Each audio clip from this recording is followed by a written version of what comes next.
Bonjour à tous. Démystifier l'intelligence artificielle dès l'école, dès le plus jeune âge. Je vous propose de découvrir un programme inédit qui est lancé avec l'éducation nationale et qui est entre les mains des élèves et des enseignants en ce moment même. Ce sera en ouverture de cette édition. Ensuite, ce sera le débrief de l'actu comme tous les jeudis. On va parler de cette liste de la Commission européenne. 19 plateformes numériques, ça y est, qui doivent se tenir à carreau dès le 25 août. Elles seront soumises à des audits. Et puis, on parlera aussi de ce chauffeur Uber qui s'est fait virer par un algorithme qui a réussi à gagner son procès. On évoquera cette interview de Yann Lequin à Ouzbek et Rika qui nous dit, en gros, dans 5 ans, ChatGPT, on n'en parlera plus.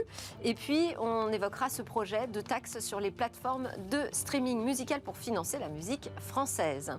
En deuxième partie de cette édition, nous aurons rendez-vous avec les navettes Navia. Vous savez, elles ont été sauvées très récemment par un rachat. On verra quel est son avenir à cette entreprise Navia, désormais entre les mains d'une union franco-japonaise. Et puis on terminera avec notre séquence Où va le web pour reparler un petit coup de Donald Trump et des NFT. Mais d'abord, comment démystifier l'IA à l'école? On voit ça tout de suite en ouverture de Smart Tech.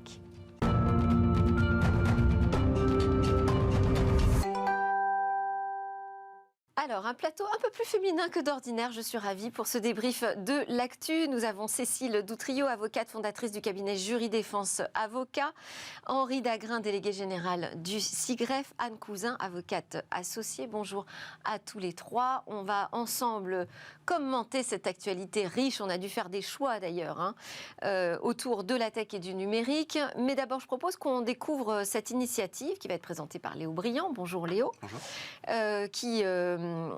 Vous avez réussi à travailler avec le ministère de l'Éducation nationale pour lancer une plateforme qui va permettre aux enseignants et à leurs élèves de découvrir la machinerie derrière les algorithmes. Qu'est-ce qui se passe derrière les réponses fournies par ces intelligences artificielles? C'est une plateforme absolument inédite. Vous voulez démystifier l'IA. Peut-être déjà une première question. Est-ce que vous pensez, parce que je précise que vous êtes également le vice-président de l'AFINEF, qui est l'association qui regroupe les acteurs du numérique éducatif français, est-ce qu'il vous semble qu'à l'éducation nationale, à l'école, du côté des enseignants, on prend le sujet ChatGPT, intelligence artificielle, par le bon bout?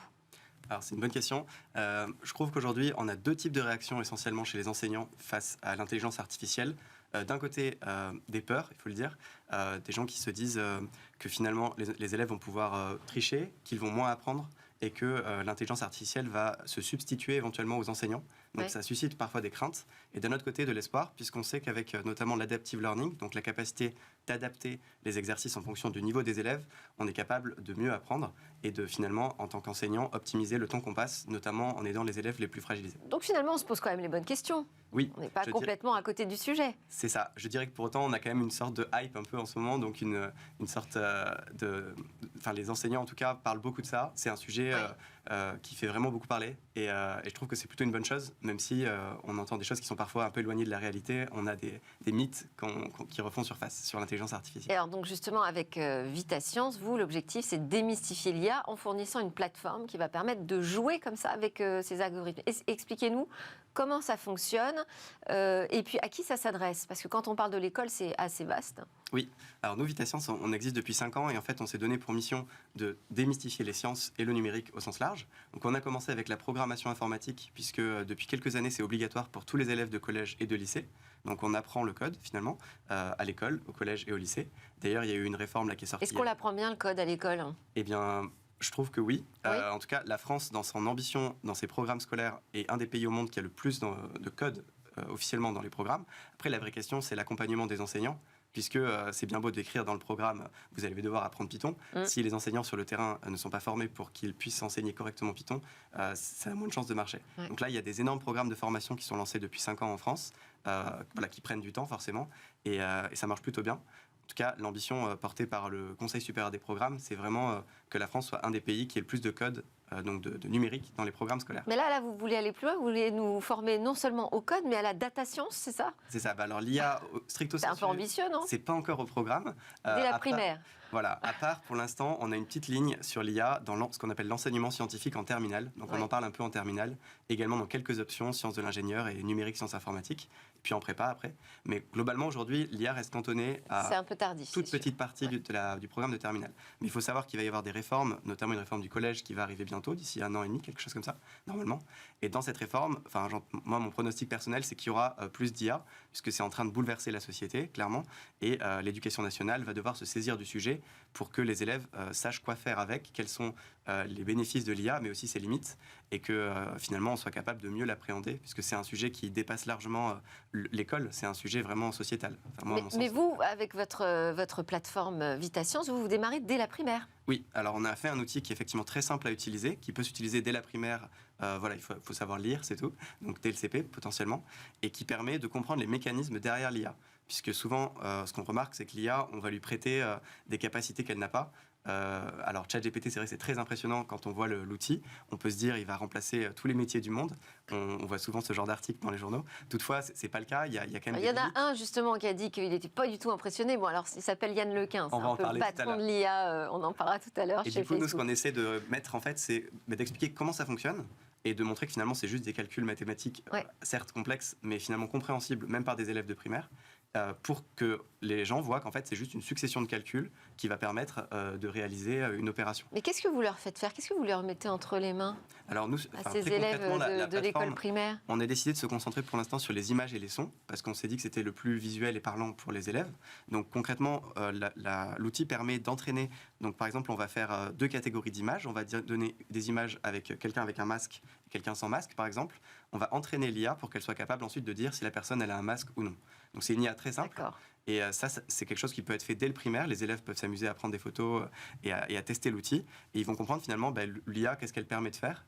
Voilà, on fait pareil avec le son. Et là, on est en train de s'attaquer au texte pour expliquer comment Plus fonctionne. compliqué dans les modèles de langage Alors oui, c'est à plus gros. démystifier. Ouais. C'est plus gros, mais finalement, ChatGPT, si on réfléchit au sujet d'un point de vue vraiment comment ça fonctionne, c'est juste un outil qui prend le texte passé et qui va prédire le prochain mot. Et Ouais. ensuite, il répète l'opération pour prédire le prochain mot à chaque fois. Finalement, quand on réfléchit à ça, on se dit, en fait, il n'a pas vraiment de conscience, ChatGPT. Il est juste capable d'optimiser le prochain mot et de le prédire au mieux. Conscience. Zéro, oui, Voilà. oui, il faut Et bien ça- le rappeler. Et, Mais et donc du coup c'est intéressant je trouve parce qu'une fois qu'on a compris ça, ça a l'air de rien mais ça peut créer des sortes de déclics où on se dit ChatGPT non il n'a pas de conscience, il n'a pas envie de dominer le monde par exemple ou de remplacer quelqu'un, c'est juste un outil qui est capable de prédire le prochain mot, un peu comme ce qu'on a quand on écrit mais comment des vous pouvez le SMS. démontrer? Comment est-ce qu'on peut aller regarder dans la boîte noire? Ah ben ça justement, Les c'est algorithmes. c'est tout l'objet de notre expertise, c'est d'ouvrir la boîte noire, de montrer le réseau de neurones qui est vraiment ce qu'il y a derrière. Donc on Et comment voit- vous le montrez? Alors on montre en fait, donc je vous invite à aller sur l'outil, donc c'est sur le site vitascience.com, il y a un onglet intelligence artificielle. Et en fait on va d'abord entraîner le modèle pour être capable de l'optimiser, et ensuite on peut cliquer pour voir le modèle, et on va voir tous les neurones un par un, et les liens entre ces neurones, pour comprendre Donc c'est finalement... une sorte de mapping, pardon, Exactement, tout à fait. qui se déroule comme ça sous C'est nos exactement yeux. ça.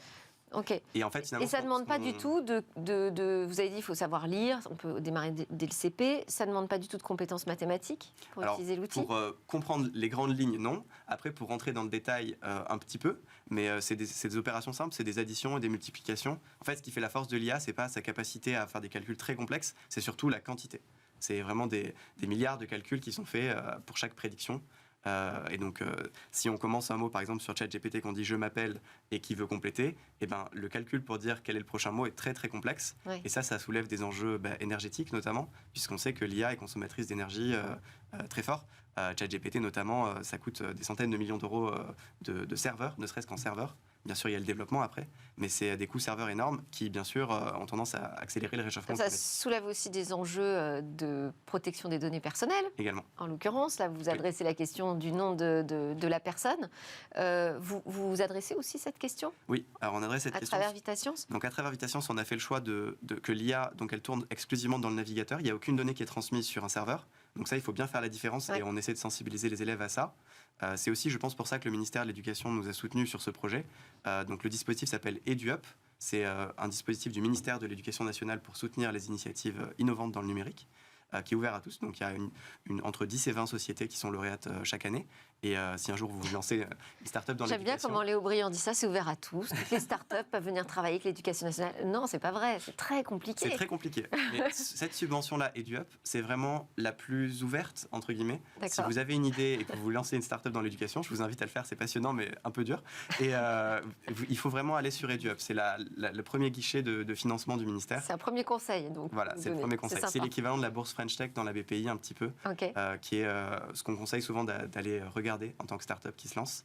Et donc, je pense que cette question des données personnelles, on l'a traitée relativement bien, puisqu'on est vraiment sur un usage local et on n'envoie pas de données dans le cloud, contrairement à des outils comme ChatGPT. Et je pense que c'est ça qui a aussi plu au ministère, cette notion de sensibiliser les élèves à la protection des données et au fait qu'il faut faire attention à qui on envoie ces données. Voilà. Et donc, c'est une plateforme qui donc s'adresse aux élèves de la primaire jusqu'aux élèves du lycée, jusqu'à la terminale. Donc, il a un mode de complexité qui c'est ça. En fait, évolue avec l'élève. Exactement. Et avec l'enseignant. L'enseignant apprend en même temps que l'élève ou vous devez le former en amont? Les deux. C'est-à-dire que nous, on fait souvent des webinaires, des vidéos, des ressources d'accompagnement pédagogique pour aider les enseignants qui, bien sûr, pour la plupart, découvrent le sujet, comme tout le monde en fait. Une question, une remarque sur ce projet? Ça m'intéresse beaucoup parce qu'en parallèle à mon activité d'avocate, j'enseigne et donc forcément la question de ChatGPT et de l'intelligence artificielle se pose constamment. Et avec mes étudiants, donc plutôt niveau Master 2, on travaille effectivement sur des sujets qu'ils traitent à la fois, ils demandent à ChatGPT de traiter et qu'eux-mêmes font en parallèle. Et c'est très intéressant de voir, parce que ça leur permet de développer un esprit critique et de dépasser en fait ce que ChatGPT peut leur proposer. Mais ça a des effets un peu le côté sombre et lumineux de la force, on va dire, où effectivement certains étudiants peuvent être tentés de l'utiliser pour ne plus effectivement effectuer un effort ou un travail. Ça, on ne va pas se le cacher. Il y a une université à Strasbourg qui a dû annuler des examens parce que les élèves avaient utilisé effectivement ChatGPT. Mais d'un autre côté, je pense que c'est un excellent moyen, effectivement, ce que vous développez, dans la mesure où de comprendre le système, le fonctionnement au niveau technique leur permet aussi d'aiguiser beaucoup plus leur esprit critique. Et en fait, ils sont très demandeurs. Ils sont demandeurs et je pense que les enseignants aussi mais bien sûr, en ont énormément besoin.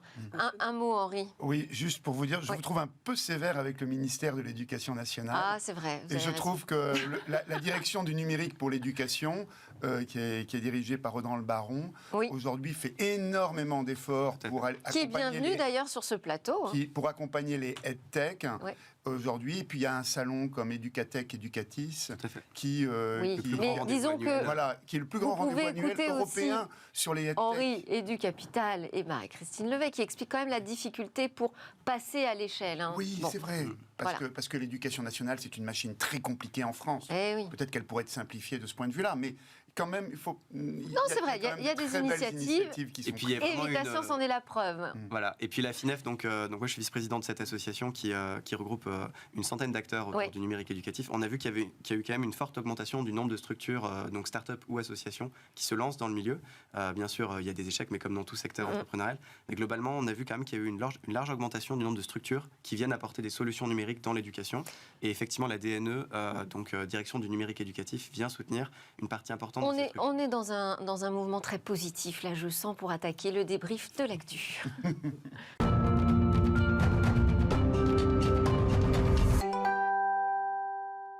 On débat de l'actualité aujourd'hui avec Cécile Doutrieux, avocate, fondatrice du cabinet Jury Défense Avocat. Je vous dis à nouveau bonjour, je vous ai déjà salué en ouverture, mais on recommence, ça fait toujours plaisir. Henri Dagrin, délégué général du SIGREF, et Anne Cousin, avocate également. On a deux avocates en plateau, attention. Et puis restez avec nous, Léo Briand, cofondateur et président de VitaScience. On a commencé à aborder ces enjeux ensemble autour de l'intelligence artificielle, des plateformes numériques qui prennent de plus en plus de place. On va commencer avec ce premier sujet, la liste fournie par la Commission européenne de 19 plateformes, des grandes plateformes du numérique, qui ont jusqu'au 25 août pour se conformer au Digital Services Act, donc un nouveau règlement européen qui va s'imposer, qui va imposer aux plateformes davantage de contraintes. Elles ont une échéance un petit peu plus tôt que la mise en œuvre début septembre parce qu'on va les tester. On va monter des audits en blanc pour voir si ces plateformes sont prêtes. Et dans cette liste, évidemment, il y a Twitter, mais ça, on en reparlera. On va commencer avec la liste des 19. Première réaction là-dessus. Ça y est, c'est la machine de la Commission européenne qui est lancée, là. Oui. Anne Cousin. Oui, tout à fait. C'est effectivement l'offensive européenne qui est lancée. Donc, on n'a pas beaucoup de surprises sur cette liste des 19. On s'y attendait évidemment. C'est à la fois des plateformes et des moteurs de recherche. C'est important de le dire. Donc, et il y a même Zalando, j'ai vu dans la liste. Il y a même Zalando, tout à fait. J'étais étonnée. Donc, ces plateformes, elles sont au cœur du dispositif européen, il faut bien le comprendre.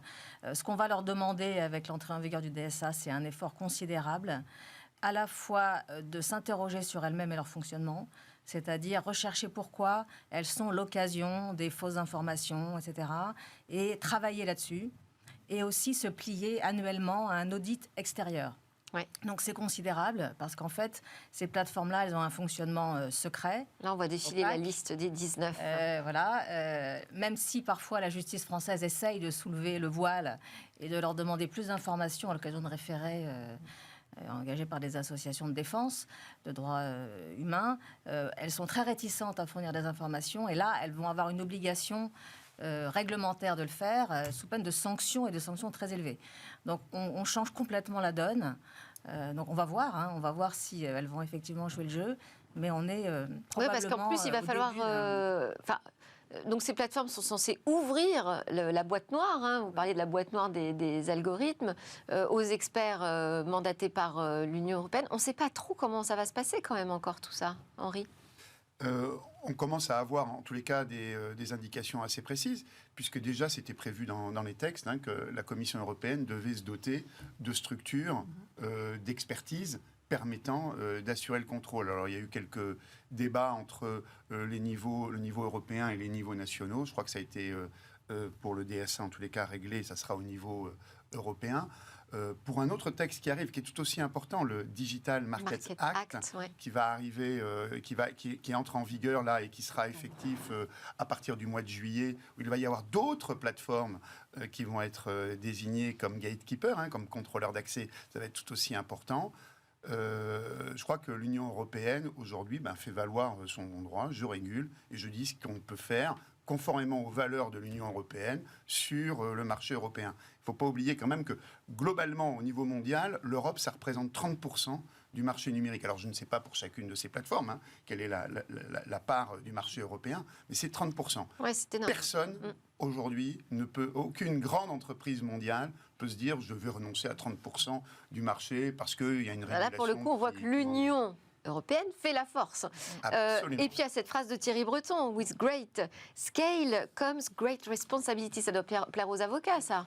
Effectivement, en fait, ça s'inscrit dans un mouvement qui date déjà de plusieurs années, où on parlait d'une charte éthique, effectivement, parce qu'on n'avait pas les moyens juridiques de réglementer, en fait, l'intelligence artificielle.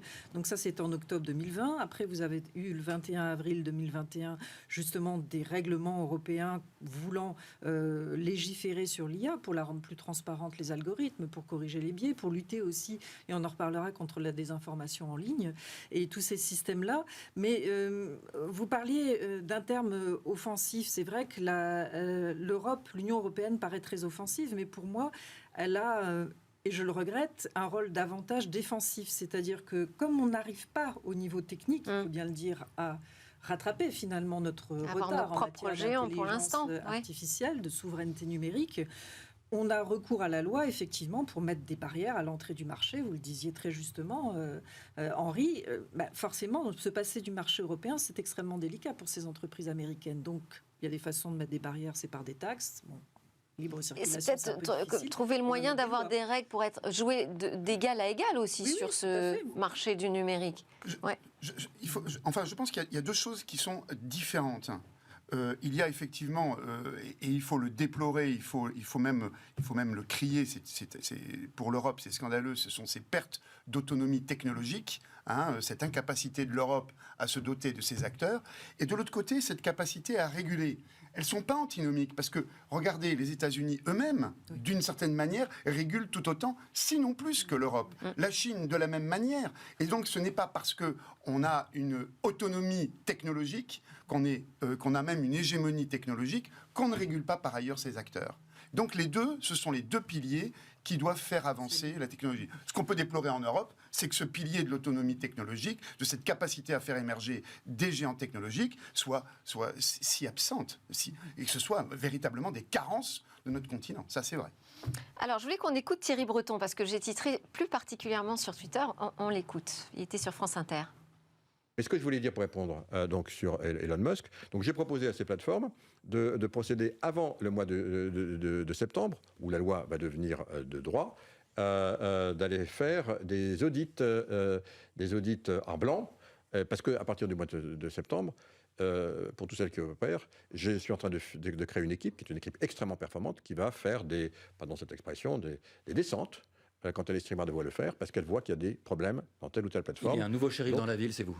Et donc, on va le faire. Mais comme mon objectif, c'est quoi? C'est au fond que ces plateformes, évidemment, respectent désormais notre droit européen. Donc, je leur ai proposé de faire des audits en blanc.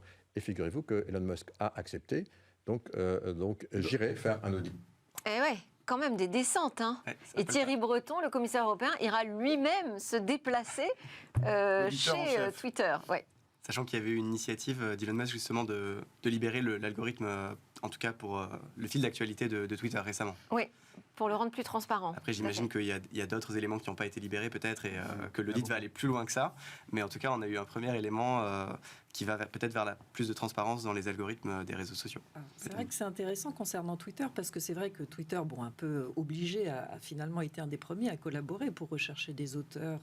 Ça a commencé en fait par des propos antisémites il y a de nombreuses années, où Twitter avait refusé effectivement de délivrer l'identité des abonnés des comptes, et effectivement avait été condamné par la justice. Et après, il s'est inscrit dans un mouvement d'ouverture.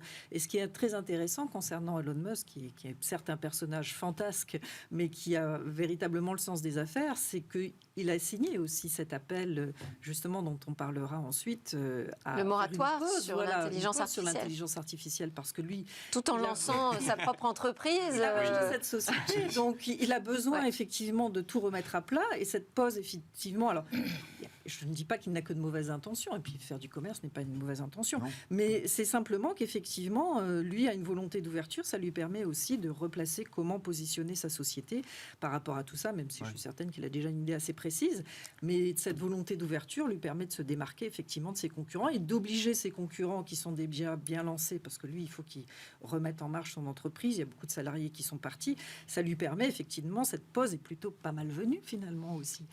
Alors, pour l'instant, il n'y a pas de pause. Hein. Justement, on va passer à notre deuxième actualité. C'est Yann Lequin qui donne pas 5 ans, en gros, à ChatGPT. C'est bien, ça change du discours qu'on entendait jusqu'ici. Voilà, interview à Ouzbek Erika. Il nous dit qu'il n'est pas du tout bluffé par les réponses fournies par ChatGPT, que c'est de la bonne ingénierie. Bon, alors en même temps, c'est pas monsieur, madame, tout le monde, Yann Lequin. Hein. C'est quand même l'un des pères de la méthode du deep learning. C'est le patron de l'intelligence artificielle chez Meta, Facebook. Voilà, c'est médaille Fields. Enfin bon, c'est quelqu'un de vraiment très respectable. Mais ce qu'il nous dit, c'est surtout que ce ChatGPT, il a ses limites. C'est qu'aujourd'hui, on ne sait pas produire des textes longs cohérents. On a un outil qui ne fournit pas des réponses fiables. Sur lequel on ne peut pas se baser en termes de sources. Et donc, selon lui, ces modèles vont disparaître et laisser la place à d'autres sur lesquels il travaille, bien évidemment. Je pense qu'il réagit aussi par rapport à ce qu'on disait tout à l'heure, l'hystérie collective un peu qu'on a en ce moment, où on prête à ChatGPT monts et merveilles, toutes les possibilités, la conquête de l'espèce humaine presque. Ouais. Je pense qu'il a raison de dire que l'outil est limité, et en fait finalement c'est ce qu'on essaie nous aussi à notre modeste niveau de faire. Après, je pense qu'il a été un peu dur quand même en disant que dans 5 ans, plus personne n'en parlera. Enfin, je ne vais pas parier avec lui directement, je pense, mais je serais prêt à prendre le pari. Voilà, je serais prêt à prendre le pari, en tout cas, que dans 5 ans, on en parlera encore. Ouais. Ne serait-ce que dans les chatbots qu'on aura sur l'ensemble des sites web qui seront capables de répondre mieux aux gens. Je pense à l'administration française, par exemple, où ce serait vraiment très agréable. Après, lui, son rôle aussi, c'est d'éviter qu'on ait trop peur de ces outils, parce que c'est quand même l'intelligence artificielle, c'est pas que ChatGPT. Hein. Là, c'est un petit peu... Absolument. Donc, c'est vraiment une vision un petit peu limitée de... C'est ce qu'il dit, hein. C'est ce qu'il dit d'ailleurs. Oui, je crois que c'est important de remettre ce modèle d'intelligence artificielle développé par OpenAI dans l'histoire du temps long. Hein. On travaille sur l'intelligence artificielle depuis la fin des années 50, c'est d'abord une discipline scientifique qui étudie la façon dont on peut modéliser le fonctionnement du cerveau humain pour arriver à des décisions. Et dans les années 70, il y avait déjà des modèles qui étaient fondamentalement différents de ce que l'on fait aujourd'hui. Ça s'appelait les systèmes experts. C'était dans cette famille des modèles d'intelligence artificielle. Il y a eu une conjonction ces dernières années de la disponibilité de la puissance de calcul, de la puissance de réseau, de la puissance de stockage, qui ont permis de mettre en œuvre des modèles, mais qui sont déjà anciens, qui sont connus depuis longtemps. Donc, il n'y a pas une révolution. Il y a d'abord une révolution, je crois, d'abord marketing, formidable, parfaitement réussi d'OpenAI, qui a réussi ce qu'aucune autre entreprise avait fait, d'avoir 100 millions d'utilisateurs, je crois, en 2 mois ou 2 mois et demi. Peut-être parce que juste personne n'avait osé lancer comme ça un outil qui était encore en version bêta. Voilà. Et souvent, on pose la question, quand on voit ce qu'est ChatGPT aujourd'hui, qu'est-ce que ce sera dans 18 mois ? Je pense qu'il faut plutôt se poser la question, qu'est-ce que ce sera dans 18 ans ? Et c'est ça qui est important. Et donc, il faut de la formation, il faut de la capacité à s'approprier ces technologies, il faut de la capacité... Et où est l'Europe ? Alors là-dessus, avec un règlement quand même. Oui, mais il faut règlement. Il faut toujours de la régulation. Bien sûr, c'est important. Et l'AI Act est important. Mais il faut également... Alors Yann Lequin, il nous donne un conseil. Je ne sais pas si vous avez vu ça. Il nous dit, si l'Union européenne veut favoriser la structuration d'une industrie de l'intelligence artificielle, elle doit d'abord faire émerger une telle plateforme open source. Il nous donne un conseil quand même. Ah, mais je pense que c'est un conseil tout à fait intelligent. L'open source est certainement une des voies importantes pour la capacité de l'Europe à restaurer son autonomie technologique. Ce n'est pas la seule. Il ne faut pas en faire l'alpha et l'oméga de la souveraineté technologique pour l'Union européenne, mais c'est une voie tout à fait importante et je crois qu'on néglige trop aujourd'hui la capacité. D'autant plus ce qu'on ne voit pas, c'est que l'open source aujourd'hui pétrit l'essentiel de nos infrastructures. Absolument. Et puis les leaders français de l'IA open source, c'est justement Hugging Face, la société. Donc elle n'est pas française cette société-là, mais elle a été fondée par des Français. Et c'est eux les leaders aujourd'hui au niveau mondial de l'open source dans l'IA, qui ont d'ailleurs lancé, j'ai vu hier ou avant-hier, un modèle qui s'appelle Hugging Chat, je crois, ou quelque chose comme ça, qui a vocation à être un challenger de ChatGPT, mais version open source. Oui, on les a reçus d'ailleurs en plateau. Mais il faudra que l'open source, le monde de l'open source, se conforme également à ces régulations, ce qui est beaucoup plus compliqué, manifestement, ce qui semble beaucoup plus compliqué, que ce soit en matière de sécurité, en matière environnementale et en matière de respect. Alors là, c'est bien, là, vous avez lancé un débat sur les réseaux sociaux, à mon avis. Il existe déjà. Ouais. Alors, je propose qu'on enchaîne parce que le temps passe très vite. Je voulais qu'on parle, notamment avec mes 2 avocates en plateau, de ce salarié, si je peux appeler ça un salarié d'ailleurs, ce chauffeur Uber, qui s'est fait virer par un algorithme, tout simplement, et qui a gagné son procès. Vous avez étudié ça de près, mesdames ? Oui, avec plaisir, parce que moi, c'est les plateformes qui font travailler effectivement des personnes me passionnent depuis de longues années, parce que ce qui est intéressant, vous disiez, oui, ce salarié, on ne sait pas, mais en fait, c'est vrai que dans un premier temps, la société Uber, mais comme d'autres, se sont installés avec des prix très attractifs. Ils proposaient véritablement un emploi aux chauffeurs. Ils étaient à leur compte, donc c'est toujours valorisant d'avoir sa propre entreprise. Et puis peu à peu, les conditions d'exercice se sont dégradées. Et finalement, ils ont demandé la requalification de leur contrat d'entreprise en contrat de travail. Ce qu'ils ont obtenu, enfin, il y a eu plusieurs recours devant la Cour de cassation, etc. Et c'est très intéressant parce que dans ce cas précis, c'est un logiciel d'intelligence artificielle en matière de ressources humaines qui aurait détecté qu'il n'a pas respecté un itinéraire qui était préconisé et donc il l'a sanctionné par un avertissement en lui disant voilà, vous allez être détaché de la plateforme si vous ne modifiez pas votre comportement. Et effectivement, par la suite, il a été. Et ce qui est terrible, c'est que même quand il a essayé d'avoir un recours, enfin de s'adresser à un humain pour expliquer ce qui s'était passé, ou en tout cas avoir une explication sur la décision de l'algorithme, porte close. Oui, ce qui est très intéressant, c'est que c'est au Royaume-Uni que la décision de justice a été rendue. Oui. Et en France, on a eu exactement la même décision, à savoir ce que retiennent les juges. C'est l'impossibilité d'automatiser à 100% une décision qui a des conséquences importantes pour un être humain. Là, pour le coup, peut-être que cette plateforme était sa seule source de revenus. Peut-être qu'il était inscrit apparemment aussi à d'autres plateformes, mais en tout cas, elle générait beaucoup de revenus pour lui. Et donc, c'est vrai que ça a des conséquences très importantes sur sa vie. Donc, Il y avait la loi déjà pour une république numérique en octobre 2016 qui disait voilà, on ne peut pas, sans avoir recours à un être humain en parallèle, automatiser une décision par le biais de l'intelligence artificielle ou des algorithmes sans que voilà, un être humain intervienne. Et c'est ce qu'il demandait. C'est au Royaume-Uni que cette décision est intervenue et en France, on arrive exactement la même chose. Mais moi, ce qui m'interroge profondément, c'est grâce au RGPD. c'est juste, c'est juste que je suis étonnée que des plateformes comme Uber ont des juristes, j'imagine, pour les conseiller, que c'était tellement prévisible. On les écoute pas, les juristes, c'est connu. Ça dépend. Ça dépend. On va les écouter de plus en plus, là, j'ai l'impression. Vous vouliez ajouter quelque chose? C'est une décision pas très étonnante, en réalité, puisque dans toute l'Europe aujourd'hui, grâce au RGPD quand même, donc l'Europe juridique existe, il faut quand même savoir le dire, on a un droit à ne pas être l'objet d'une décision purement automatisée qui a des conséquences juridiques. Donc c'est un droit reconnu comme tel dans le règlement. Donc il a fait valoir ce droit. Alors il n'a pas réussi à le faire valoir en interne, c'est-à-dire à l'égard de son employeur, mais il a réussi à le faire valoir devant un juge. Et donc en France, la décision sera exactement la même. Alors, dernière actualité qu'on va commenter ensemble, c'est cette idée d'ajouter une taxe sur les plateformes de streaming pour financer le secteur de la musique en France. C'est un rapport qui a été publié le 20 avril par le sénateur Renaissance Julien Bargeton. Il recommande de taxer d'1,75% les plateformes et il dit qu'en gros, ce sera $1 pour les abonnés. Henri ? Un problème. Oui. Une taxe. Bon, moi je ne veux pas me prononcer sur le streaming, mais on le voit. Il faudrait dégager 20 millions d'euros supplémentaires, selon le sénateur. Bon, un problème, une taxe. Je ne sais pas si on peut continuer longtemps comme ça. On n'est pas sûr en plus que ce soit vraiment $1 pour les abonnés. J'imagine mal les plateformes, parce que les prix sont quand même déjà assez bas pour des écoutes illimitées. J'imagine mal qu'on ne ressente pas quand même passer cette petite taxe, nous aussi, sur nos abonnements. Une réaction ? Ça concerne aussi la volonté aussi qu'il y avait de lutter, en fait, de protéger les droits d'auteur, qui est quand même une loi qui n'a pas donné grand-chose dans les faits. Et c'est un peu la même solution finalement que les plateformes Digital Service Act pour les réseaux sociaux, les moteurs de recherche, les plateformes, etc. au niveau européen. C'est comme alors les droits d'auteur sont quand même respectés. Et puis il y a la redevance pour la copie privée aussi déjà. C'est pour financer le fonctionnement du Centre national de la musique. Mais là, c'est le Centre national de la musique, qui avait un financement qui était un peu aléatoire. Et donc là, il s'agit de renforcer le financement. Oui, parce qu'on n'a pas trouvé le bon business model, c'est ça ? Je pense, quelque chose comme ça.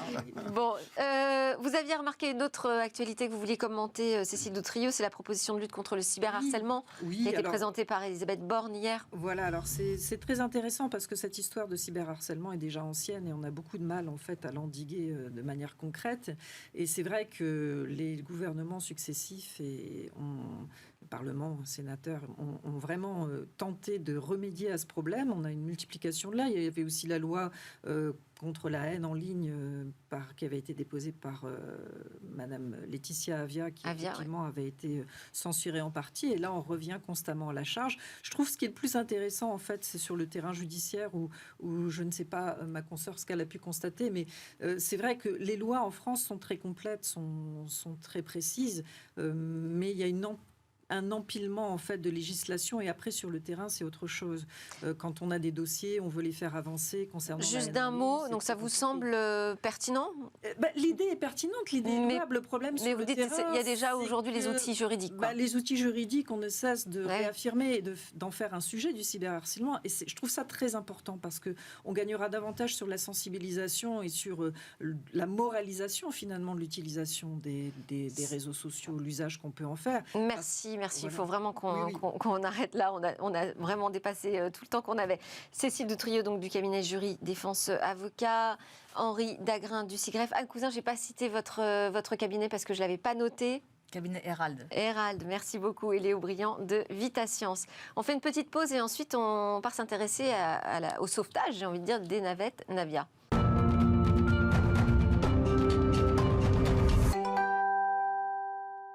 Vous êtes de retour sur le plateau de Smart Tech, votre quotidienne sur le numérique, l'innovation, les technologies. On va parler de Navia. célèbre entreprise française depuis de nombreuses années qui nous montre à chaque fois de nouvelles navettes autonomes. Et puis, badaboum, redressement judiciaire. Il a fallu sauver Navia. Et ce sont deux groupes qui sont venus au chevet de cette entreprise française, Gossin et Macnica, un duo franco-japonais. Bonjour Jean-Claude Bailly. Bonjour. Vous êtes le vice-président exécutif de Gossin. Donc Gossin, c'est une société d'ingénierie qui a des compétences dans la conduite autonome, mais pas seulement. Vous concevez, assemblez, commercialisez des produits et des services dans le domaine du transport et de la logistique, plus largement. Vous êtes aussi un des spécialistes de l'hydrogène. Jean-Claude Bailly, qu'est-ce qui a valu ce rachat de Navia ? Écoutez, pour Gossin, c'était... qui est effectivement dans le domaine, comme vous le signalez, c'était une opportunité de faire continuer une histoire incroyable d'une French Tech, de pouvoir préserver des emplois en France, avec un projet extrêmement clair et très complémentaire entre Gossin et Navia, et aussi Macnica. Et alors pourquoi cette association avec le japonais Macnica ? Alors Macnica utilise des navettes de longue date au Japon. Oui. Donc Macnica a été extrêmement intéressé aussi pour pouvoir faire continuer ce développement, sachant que Navia a déjà déployé près de 200 navettes dans le monde, ouais. Et donc du coup a une position de leader sur ces navettes autonomes. Et peu importe, je dirais, l'histoire et les derniers rebondissements, la technologie est là. Les développements sont vraiment des développements extrêmement poussés en termes d'autonomous driving. Et du coup, clairement... Alors, quel était le problème ? Parce que vous dites, bon, l'histoire, c'est le passé, mais c'est un passé quand même très récent, assez douloureux. Entre 2014 et 2023, qu'est-ce qui s'est passé ? Pourquoi ce redressement judiciaire ? Je pense que le principal problème n'est pas lié à la technologie et surtout pas aux personnes, parce qu'on a vraiment des ingénieurs extrêmement compétents et la technologie est là et on est toujours leader au niveau de cette technologie. Le problème était plutôt sur les débouchés. C'est-à-dire qu'on pensait offre, mais pas marché. Encore une fois, j'entends ça souvent. C'est-à-dire effectivement qu'il y a un marché des navettes 4 mètres. Il y a une évolution d'ailleurs en cours sur des navettes 6 mètres avec Bluebus et une version autonome du Bluebus. Mais il y a aussi énormément d'applications qui sont demandeuses de solutions autonomes et qui sont finalement beaucoup plus accessibles à court terme. Et c'est ce que nous avons chez Gossin, avec des plateformes pour les centres logistiques, les ports, les aéroports, avec une plus grande facilité de déploiement, puisque ce sont des sites fermés. Oui. Et donc, du coup, ce débouché-là, on l'apporte finalement au travers de notre projet. Macnica aussi apporte la puissance d'un groupe japonais qui couvre beaucoup de pays dans le monde, et en particulier en Asie, avec une forte demande. Donc, on va avoir vraiment des débouchés beaucoup plus grands, tant pour les navettes, que pour les véhicules sur les sites fermés. Oui, parce que la difficulté, c'est d'obtenir les autorisations de circulation, c'est ça, des navettes Principalement pour les navettes de passagers, oui, à l'extérieur, même si aujourd'hui, il y a beaucoup d'applications qui sont tout à fait faisables. C'est pour ça que nos navettes circulent sur des sites fermés, des sites touristiques, ça peut être des hôpitaux, ça peut être énormément de sites potentiels.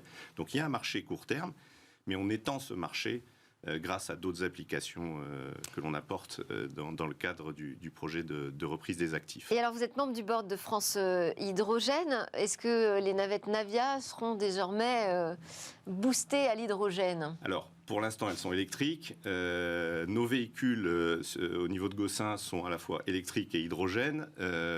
L'hydrogène est sûrement un des futurs de la mobilité propre. Si la plateforme l'hydrogène vert, alors donc. exactement. Ouais. Si l'hydrogène, si la plateforme peut accepter l'hydrogène, alors on peut y mettre les systèmes autonomes que nous avons. Et donc ça, c'est un développement qui est prévu ? Alors, ce sont des développements prévus, puisqu'on peut intégrer aujourd'hui une plateforme hydrogène n'est rien d'autre qu'une plateforme électrique qui se sert de l'énergie de l'hydrogène pour pouvoir produire l'électricité. Donc, on peut tout à fait implémenter ces solutions autonomes, y compris sur des plateformes hydrogène. Et on va voir des navettes Navia. Alors, qui sont les premiers nouveaux clients, j'ai envie de dire, des navettes Navia ? Alors, et est-ce qu'elle va garder ces marchés déjà existants ? Oui, tout à fait. Dans la reprise, comme je vous le disais, on a repris les actifs. Oui. Nous allons retravailler avec les clients pour établir des relations, de nouvelles relations, peut-être améliorer encore nos services et notre capacité à faire fonctionner ces navettes partout. On a bien sûr des cibles aujourd'hui très claires de développement de navettes avec des nouveaux clients, mais aussi avec des clients existants et aussi avec Macnica qui est prêt à s'engager de Vous pouvez manière nous donner un beaucoup plus forte. exemple? Ou c'est encore un peu tôt, c'est ça, vous c'est un allez me petit peu- dire? c'est encore un peu tôt et je veux pas Ce tout sera pour dévoiler. quand? Pour les premiers clients, Oui. c'est très, très bientôt. C'est dans quelques semaines. On a déjà des navettes avec des cibles clients bien identifiées. Bon, merci Jean-Claude Bailly de Gossin, nouvel acquéreur des navettes Navia. Merci pour Merci vos à vous. explications sur ce rachat. À suivre dans Smart Tech. Où va le web? Et là, oui, c'est Donald Trump qui réitère sur le marché des NFT. Donald Trump et les NFT, deuxième round. L'ancien président américain fait son grand retour sur le marché des NFT. Il a gagné par KO la première reprise. Il annonce aujourd'hui donc la sortie d'une série 2 de sa collection. Vous vous rappelez, je vous en parlais la semaine dernière, sa première collection, lancée en décembre 2022, s'écoule en seulement 24 heures. 45 000 cartes vendues, 99 $ l'unité. Elles perdent ensuite un peu de leur biceps sur le marché secondaire. Et puis comeback à la Rocky Balboa. Il y a quelques jours, son inculpation au pénal fait carrément exploser le prix sur le marché secondaire. On se revendait ces cartes Trump à 854 $. Une bonne raison de se relancer sur le ring, donc. Qui dit nouvelle collection, dit nouvelle représentation. Dans la première série, on le voyait en cow-boy, astronaute ou pilote de chasse. Cette fois, il apparaît comme une pièce de jeu d'échecs, un roi qui tient un globe et un drapeau américain. Mais on le voit aussi tenir la Liberty Bell, le symbole de l'indépendance des États-Unis. Les nouveaux NFT, vendus eux aussi à 99 $ pièce, ont tous été vendus, encore une fois, en un temps record. C'était Smart Tech, votre émission sur le numérique, l'innovation, toutes ces questions qu'on se pose autour des enjeux de la tech. Merci beaucoup Jean-Claude Bailly d'être venu sur ce plateau, vice-président exécutif de Gossin, pour nous parler de l'avenir des navettes Navia qu'on va suivre de près, bien évidemment. Merci à vous. Et merci à tous de nous suivre très régulièrement. Je vous souhaite une excellente fin de semaine. Demain, ce sera le best-of de Smart Tech.